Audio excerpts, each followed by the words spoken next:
Sizden bir emrim, bir isteğin var. Hakkı halal keşfara dua bıkın.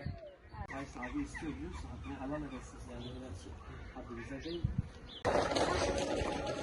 Bu şeyler değil misin oğlum? Ne? Biliyor musun? Orada mı? Güzel bir gerçekten.